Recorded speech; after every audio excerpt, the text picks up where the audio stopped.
ఏసీలో కూర్చుంటాం, ఎండుమిరపకాయలు అమ్ముకుంటాం, కుర్చీలో కూర్చొని కూరకట్టలు అమ్ముకుంటాం, ఆఫీసులో కూర్చొని అన్ని ముచ్చట్లు అరుచుకుంటాం. అంటే అవుతుందా చెప్పుర్రి? లీడర్లు అన్నాక పబ్లిక్లకు రావాలి, మంచి చెడ్డలు అరుచుకోవాలి, పబ్లిక్కు ఏమన్నా తక్లీఫ్లు ఉంటే తీర్చేటి పని చేయాలి. అప్పుడే పబ్లిక్కు లీడర్ల మీద నమ్మకం వస్తుంది. అట్లా పబ్లిక్కు గా నమ్మకం కలిగేటట్టు చేసేటందుకే ఇట్లా కాళ్ళకు గిరికెలు కట్టుకున్నట్టు తిరుగుతుండు ఆంధ్ర చిన్న CM Pawan Kalyan sir. Right. ఇవాళ పొద్దుంతా పల్నాడు జిల్లాలో గడిచింది ఆంధ్ర చిన్న సీఎం పవన్ కళ్యాణ్ సార్కు. పొద్దుగాల నరసరావుపేటలున్న కోటప్పకొండ శ్రీ కోటేశ్వర స్వామి గుడికి పోయిండు. సార్ వస్తుండని ఎరకవుడే ఆలస్యం పూర్ణ కుంభంతో ఎదురుగా పోయి ఎదుర్కొన్నారు అయ్యవార్లు. నెత్తికి తలపాక చుట్టి వాయిద్యాల సప్పుల నడుమ లోపలికి తీసుకుపోయారు గీ తీరుగా. సార్ కూడా అంతే, స్వామివారికి పట్టుబట్టలు పట్టుకొని వచ్చిండు. అటెంక స్వామివారికి పెద్ద పూజలు. శివాయ శివాయ నమస్తే నమః శివాయ నమః శివాయ శివాయ నమో నమః శివాయ శివాయ నమో నమః శివాయ. ఇది ఒడిచినాక ఇక శంకుబండలు వాదుడు పాడతాలు గుంజేటి కార్యం. కొండ చుట్టూ రోడ్లు ఎట్టట్టున్నాయి, తవ్వలు చక్కగా ఉన్నాయా లేవా, కొండకు కొత్త రోడ్డేస్తే ఎంతమందికి పాయిది ఉంటది, చుట్టుముట్టుండే పబ్లిక్ కి ఏమన్నా తక్లీఫ్లు ఉంటాయా అని అంతా అరుచుకున్నాడు. అధికారులు చూత అంతే, ఏడికెంచి ఏడికి రోడ్డేస్తారో అంత కాగితం మీద గీసి చూపెట్టిరు సార్కు. అటెంక కొత్త గేసేటి రోడ్లకు శంకుబండలు వాది పనులు సాల్వ్ చేసిండు చిన్న సీఎం సారు. పనులు ఒడుసుడే ఆలస్యం, కారెక్కి గాలి మోటార్ వరకు పోయిండు. ఆడికెంచి గాలి మోటార్ల గుంటూరుకి ప్రయాణం. అవు మరి ఆడ ఆగేది లేదు, టైం వేస్ట్ చేసేది లేదు. పోయినావా పని చూసుకున్నావా వెనకకు మళ్ళీపోయినావా అన్నట్టే ఉంటది సార్ పనితీరంతా. గాని ఏ మాట కామాటేనబ్బా, ఒక్కపారి కూడా తీరిక లేకుండా రాష్ట్రం అంతా కలదిరుగుతుండు పవన్ కళ్యాణ్ సారు.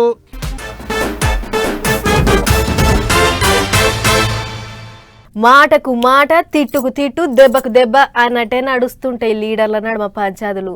ఇంతకు మునుపు మీటింగ్లలో మాట్లాడిందే గుత్త, బయటకు వచ్చినాక ఎవరి రాజకీయాలు వాళ్ళకన్నట్టు ఉంటుండే. కానీ ఇప్పుడు అట్లా కాదు, సందు దొరికితే సాపిచ్చుడే ముందుగాల. లీడర్ల నడుమ పచ్చి గడ్డేస్తే బగ్గున మండుతుంది, మాటలతోని అగ్గి పుట్టిస్తుర్రు. అట్లున్నాయి మరి పంచాదులు. షై పార్టీల జగిత్యాల ఎపిసోడ్ టీవీ సీరియల్ నడిచినట్టే నడుస్తుందబ్బా. ముదిరి పాకాన పడుతున్నట్టు అవుతుంది మాజీ మంత్రి జీవన్ రెడ్డి, ఎమ్మెల్యే సంజయ్ కుమార్ల నడుమున్న జవడం.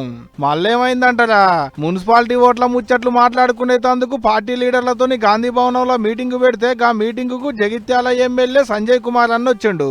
చల్ షై పార్టీ వాళ్ళ మీటింగ్ కు కార్ పార్టీ వాళ్ళు ఎట్టొస్తారు, మీరెట్ట పిలుస్తారు అనేది జీవన్ రెడ్డి సార్ అంటున్న మాట. టీఆర్ఎస్ పార్టీకి చెందిన శాసనసభ్యుని పిలిచేది ఇస్తుందో మా పక్కన కూర్చొని పెడితే మేము ఏ విధంగా సమావేశంలో పాల్గొంటామే? ఇది గాంధీ భవన్ నిర్వహిస్తున్న సమావేశం, కాంగ్రెస్ పార్టీ అంతర్గత సమావేశం. కాంగ్రెస్ పార్టీకి సంబంధించి భిన్నాభిప్రాయాలు కలిగి ఉన్నటువంటి ఒక నాయకులు ఎవరైనా పాల్గొన్నారు, కానీ కాంగ్రెస్ పార్టీ సంబంధం లేనటువంటి ఒక నాయకుడు. సన్నాహక మీటింగ్ అంటే పార్టీ ముచ్చట్లు మాట్లాడుకుంటారు, ఎత్తులు జిత్తులు లెక్కలేసుకుంటారు. అసొంటిగా మీటింగ్ కు పక్క పార్టీ వాళ్ళని ఎందుకు పిలుస్తారు అనేది సార్ అడుగుతున్న ప్రశ్న. అంతేకాదు, పోయిన 10 ఏళ్లు గీన ఎవరితో పోరాటం చేసిండో వాళ్ళనే తీసుకొచ్చి ఆయన పక్కన కూసబెట్టిరాట. ఇటువంటి పరిస్థితుల్లో దశాబ్ద కాలం ఇది ఇస్తుందో కాంగ్రెస్ పార్టీ జెండా బట్టి టీఆర్ఎస్ నాయకులతో పోరాటం చేసినామో, టీఆర్ఎస్ పార్టీకి చెందిన శాసనసభ్యుని పిలిచేది ఇస్తుందో మా పక్కన కూర్చొని పెడితే మేము ఏ విధంగా సమావేశంలో పాల్గొంటామే? పోయిన ఓట్లలో జగిత్యాలలో జీవన్ రెడ్డి సార్ను ఓడించింది సంజయ్ అన్నే, కాకుంటే కార్ పార్టీలో గెలిచి షై పార్టీలో షెలికాయిండు. సీన్ కట్ చేస్తే పార్టీ ఫిరాయింపు ఎమ్మెల్యేల మీద కార్ పార్టీ వాళ్ళు కేసులేస్తే చల్ నేను పార్టీ మారలేదు, నియోజకవర్గం అభివృద్ధి కొరకే షై పార్టీ వాళ్ళతో దోస్తాన్ చేస్తున్నా అని చెప్పుకొచ్చిండు అప్పట్లో సంజయ్ అన్న. ఇప్పుడు గామాట పట్టుకొని పార్టీలకు రానని మీటింగ్లకు ఎట్ట పిలుస్తారా అంటుండ అన్నట్టు.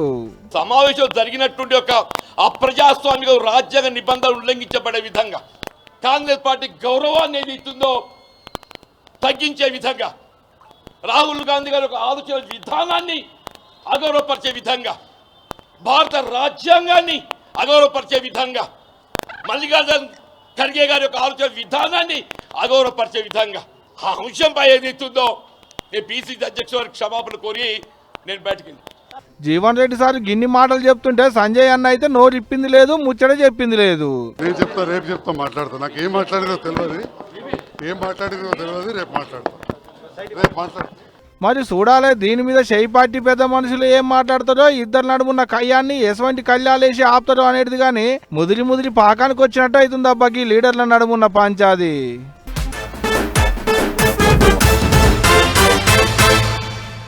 ఆదిలాబాద్ జిల్లా పేరు వినబడితే చాలు ఆదివాసులు వాళ్ళ సాంప్రదాయాలు వాళ్ళ పాటలు వాళ్ళ ఆటలు వాళ్ళ పండగలే అదికొస్తాయి. వాళ్ళ ఆచారాలు బలగమ్మతుంటాయి. నిష్టగా పూజలు చేసి కొలుసుకుంటారు దేవుళ్ళని. అగో అట్లనే ప్రతి ఏడయ్యేటి నాగోబా జాతరలో ఇవాళ దర్బార్ కార్యం నడిచింది. ఎట్లెట్లా నడిచింది, ఏమైందనేటిదంతా అరుచుకుని దంపారు. ఆదివాసీల ఆరాధ్య దైవం నాగోబా జాతర చిన్నగా లేదు పోండ్రి. ఆదివాసీల ఆటలు పాటలు అనడమో మస్తు జోరుగా నడుస్తుంది పండగ. ఎప్పట్లెక్కనే ఈ ఏడు కూడా ప్రజా దర్బార్ కార్యం నడిచింది. ఇవాళ మంత్రులు కొండా సురేఖక్క, జిల్లా అధికారులు అందరూ వచ్చిర్రు ఆదివాసీల తిప్పలు అరుచుకునేందుకు. ప్రజా దర్బార్ అంటే ఆదివాసీల తిప్పలు తక్లీఫ్లన్నీ అధికారులకు చెప్పుకునేటి కార్యం అన్నట్టు. అధికారులు మంత్రులు ఆదివాసీల మంచి చెడ్డలు అరుచుకున్నారు గీ తీరుగా. అటెంక జ్యోతిని వెలిగించి వాళ్ళ కార్యాన్ని సులువు చేసిర్రు. ఏదో వచ్చినామంటే వచ్చినాం, పోయినామంటే పోయినామన్నట్టు కాదు సార్లు. మల్లేడు పండుగ వరకు వాళ్ళ తక్లీఫ్లన్నీ తీర్చేటి ఈగలని చెయ్యి తలుసుకుంటారు. మళ్ళా ఆదివాసీల ఆటలు పాటలు వాళ్ళ డాన్సులు వాళ్ళ సంబరాలు చూస్తుంటే అబ్బో 2 కళ్ళు చాలలేదు అనుకోరాదు. 5 వద్దులు అయ్యేటికి పండుగలో 3వ నాడు దర్బార్ కార్యం చేసుకున్నాడు వాళ్ళకు వెనకటి సంది వస్తున్న ఆచారం అన్నట్టు. జిల్లా కలెక్టరే దగ్గరుండి ఈ దర్బార్ కార్యాన్ని నడిపిస్తాడు 10 ఏడు. అయితేనే ఈ ఏడు కూడా ఇది అయిపోయినాక కొత్త అల్లులతోని మట్టి దొక్కించుడు, బేతాల పూజలు, మండగాజలింగ్ పూజలతోని పండుగ వడుస్తుంది. మీకు కూడా ఏమన్నా పోపు అయితే ఓ పాలు అట్ట పోయి చూసిరారి, మస్తు సంబరంగా ఉంటదట. పోయి వచ్చిన వాళ్ళు చెప్తుంటే ఇన్నా.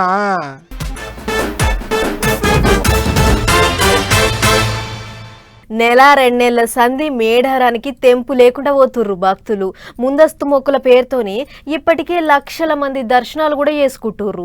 ఇక సోమవారం నాడు సీఎం రేవంత్ రెడ్డి సారు కొత్త గద్దెలను చాలు చేసినాకనైతే జాతర ఈగింత ఊపందుకుంది. అయితే జాతర పోయే భక్తులకు సర్కారోళ్ళు సౌలతులు కూడా అదే రేంజ్లో చేస్తుర్రట. మరి ఏమేం చేస్తుర్రో అట్లా పోయార్చుకుని వద్దాం పారి. మేడారం పోయే భక్తులకు అన్ని స్మార్ట్ సౌలతులు చేస్తుంది తెలంగాణ సర్కారు. ఫోన్లకించే జాతర సమాచారం మొత్తం తెలుసుకోవడానికి కొత్తగా వాట్సాప్ ఇకమతి కూడా తెచ్చింది. గిడ కనబడుతుంది చూడ్రి, ఈ నెంబర్కు మీ ఫోన్లకించి హాయ్ అని పంపిస్తే చాలు, అక్కడికించి ఆటోమేటిక్గా రిప్లై వస్తుంది. ఇక దాంట్లో మీకు కావాల్సిన ఆప్షన్ సెలెక్ట్ చేసుకొని ఏమేం కావాలో అని తెలుసుకోవచ్చు.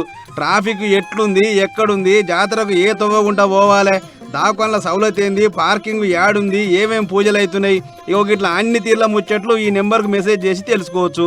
ఇక జాతరకు పోయేటోళ్ళకు గాలి మోటార్ ప్రయాణం పేరుతో ఇంకో బంపర్ ఆఫర్ తెచ్చింది సర్కారు. హన్మకొండకించి మేడారం నడుస్తున్న ఈ హెలికాప్టర్ల పెద్దోళ్ళకు రాను పోను కలిపి 35,000 రూపాయలట. ఇక అదే మేడారంలో పైన చక్కర్లు కొట్టి అక్కడ అందాలు మొత్తం తిరిగి చూడాలంటే ఒక్కరికి 4,800 రూపాయలు. అది గిన 7 నిమిషాలు తిప్పుతారు.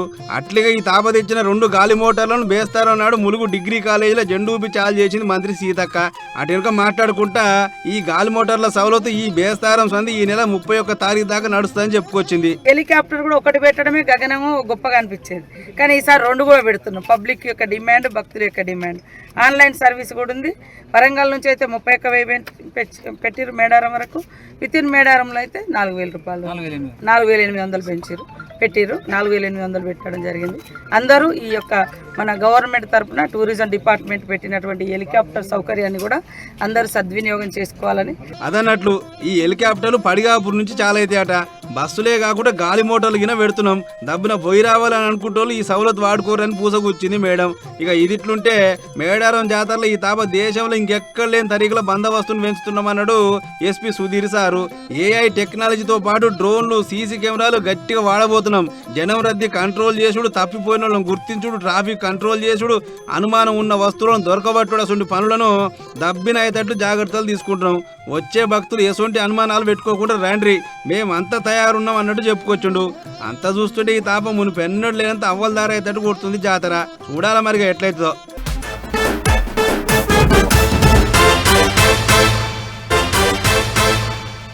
మామూలుగా ఏదైనా దొంగతనాలు, దోపిడీలు, టక్కర్లు, ఆడోళ్ళ మీద దాడులు అసొంటి నేరాలైతే ఏం చేస్తాం? సీదా పోలీస్ టౌన్లో పోయి జరిగిన అన్యాయం మీద ఫిర్యాదు చేస్తాం.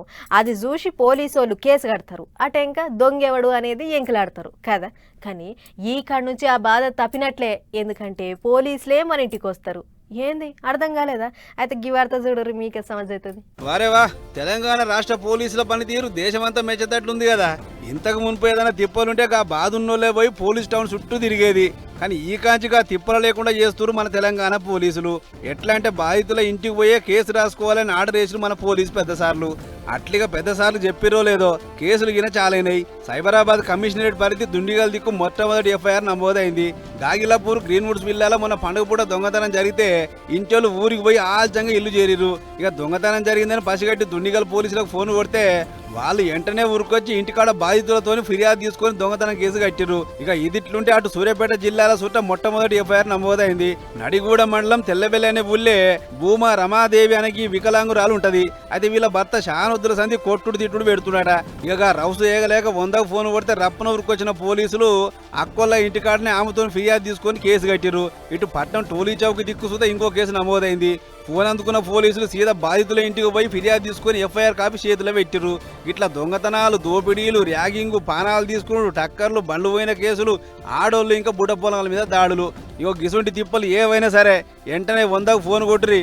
మేమే మీ ఇంటికి వస్తాం, మీ ఇంటికాడనే మీ ముంగటనే కేసు బుక్ చేస్తాం.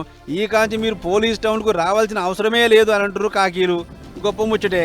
అన్ని తీర్లా నష్టపోయిన వాళ్ళు పోలీస్ టౌన్కు పోతే ఆడ తెలిసి తెలవక ఫిర్యాదు ఎట్లా చేయాలో ఎవరిని చెప్పుకోవాలో తెలవక అన్యాయం అయిపోయిన వాళ్ళు బొచ్చడు మంది ఉన్నారు. అసంటోళ్ళ దిప్పల బాపుతానికి పోలీసులకి ఈ ఉపాయం కట్టిరంటే వాళ్ళ పనితీరును ఎంత తారీఫ్ చేసినా తక్కువే అని అంటారు ఈ ముచ్చట చూసిన పబ్లిక్.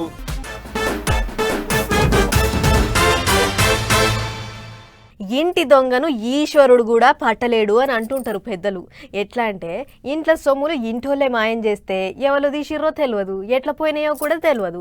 కానీ మహబూబాబాద్ జిల్లాలో ఉన్న ఓ ఊళ్ళే మాత్రం అల్లుడు చేసిన దొంగతనాన్ని అత్తమామలే కనిపెట్టిర్రు. కనిపెట్టుడే కాదు, పోలీసు వాళ్ళకు కూడా పట్టించిర్రు. మరి గా అల్లుడు ఎవరు, ఆయన చేసిన ఉద్ధారకం ఏందో మీరే చూడుర్రి. యోగిడ పోలీసులు వెనక వాళ్ళ ముఖానికి మాస్క్ వేసుకొని నిలబడ్డాడు చూడు. ఈ మూతవారే గా అత్తగారింట దొంగతనం చేసిన సుపనాథోడు. అసలు ముచ్చట ఏంటంటే బయ్యారం మండలం సంతులాలపూడి తండాలు ఉన్న అత్తగారింటికి పోయిండట ఈ పుణ్యాత్ముడు. మరి పోయినోడు ఏదైనా పని మీద పోయిండో లేకుంటే అత్తగారిళ్ళు గుల్ల చేసేద్దామని పోయిండో తెలియదు. కానీ పొద్దుగా అందరు తిని పన్నాక అత్తగారింట దొంగతనం చేసి ఎవ్వరికి చెప్పకుండా ఆంచెలు ఉసుకో అన్నాడు. సీన్ కార్డ్ చేస్తే తెల్లారి అల్లుడు లేడు. ఊరిక ఇదెక్కడి కథరు, ఒక్క మాటను చెప్పకుండా వా ఈయనదేం తరీకాని అనుమానం వచ్చి ఇంట్లోకి పోయి చూసిరాట. అంతే, సంతకలు పెట్టిన తులంన్నర బంగారు నకలేసు కలబడలేదు. అమ్మా రాత్రికి రాత్రే గొలుసుతో పాటు అల్లుడు కూడా మాయమైంది. అంటే ఈ దొంగతనం చేసింది మా సోంబేరు అల్లుడుగాడే అని ఉరికిపోయి బయ్యారం పోలీస్ స్టేషన్లో ఫిర్యాదు ఇచ్చారు అత్తగారోళ్ళు. ఇక కేసు కట్టిన పోలీసులు ఏమయ్యా రాంబాబు ఏంది నీ కథ అని ఫోన్ కొడితే ఎక్కడ అరెస్ట్ చేస్తారో ఏడ ఈ పంత సాపు చేస్తారో అని బుగులు పడి ఆ గొలుసు తెచ్చి మళ్ళీ అత్తగారింటి ఆకిట్లా పడేసిపోయిండు. అయినా సుత పోలీసులు ఇడవలే. పట్టుకపోయి 4 జప్పరిస్తే నేనే దొంగతనం చేసినా సార్ అని ఒప్పుకున్నాట. అంతేకాదు నేను తాగుడు అలవాటు పడ్డా సార్, అందుకే తాగుతానికి పైసలు లేక ఈ కథ చేసిన, తప్పైందని చెంపలేసుకున్నాట. మొత్తానికి అత్త గోలికాలమ్మ గొలుసు మళ్ళా దొరికింది. కానీ ఇంటికొచ్చిన అల్లుడే ఇంత పెద్ద దొంగ అనుకోలేదు అని గుసగుస పెట్టుకున్నారట ఆ ఊరోళ్ళంతా. ఏదేమైనా అల్లుడు అంటే బంగారం వల్లే చూసుకుంటారు. కానీ వీడు మాత్రం బద్మాష్ అని మాటలు పడ్డాడు. మళ్ళీ ఏ ముఖం పెట్టుకుని పోతాడు, వీని దొంగ ముఖంలా కట్టే అని పోడబట్టిరు ఈ ముచ్చట చూసిన వాళ్ళంతా.